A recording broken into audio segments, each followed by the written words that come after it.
একটি শিশু মেয়ে সন্তানকে দুঃখিত। ঘটনার বর্ণনা দিতে গিয়ে কান্নায় ভেঙে পড়লেন র্যাব কর্মকর্তা। নিজেকে যেন সামলাতেই পারলেন না। তিনি জানেন তার মেয়ে চলে গিয়েছে 10টার পরেই। 9 বছরের শিশুর সঙ্গে ঘটে যাওয়া এমন ঘটনা যেন কেউ মেনে নিতে পারছেন না। ঠিক র্যাব কর্মকর্তার ক্ষেত্রেও এমনটাই হলো। প্রেস মিটে গিয়ে ঘটনার বর্ণনা দিতে গিয়ে রীতিমতো কান্নায় ভেঙে পড়েন তিনি। কাঁদতে কাঁদতে পুরো ঘটনার বর্ণনা দিলেন তিনি। মেয়ের লাশ পাওয়া গিয়েছে একটি ধানের জমিতে। হ্যাঁ ভিউয়ার্স, সম্প্রতি 9 বছরের শিশুর সঙ্গে ঘটে গিয়েছে এক নির্মম ঘটনা। নিজেরই পাড়া প্রতিবেশী এমন কাণ্ড ঘটিয়েছে।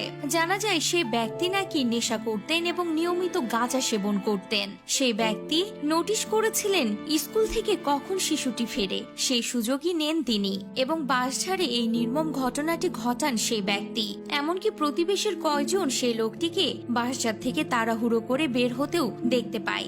এই বাঁশঝাড়ের ভিতর থেকে দ্রুততার সাথে বের হয়ে যেতে দেখেছেন। আর সেখান থেকে জানা যায় এই 9 বছরের শিশুর সঙ্গে মর্মান্তিক ঘটনাটি ঘটিয়েছে নরপশু এই ব্যক্তি। আর এই ঘটনাটির বর্ণনা দিতে গিয়ে রীতিমতো কান্নায় ভেঙে পড়েন র্যাব কর্মকর্তা। কাঁদতে কাঁদতে পুরো ঘটনার বর্ণনা দিলেন তিনি। তো ভিউয়ার্স, এইসব নরপশুদের আপনি কি বিচার চান তা অবশ্যই কমেন্ট করে জানাতে ভুলবেন না।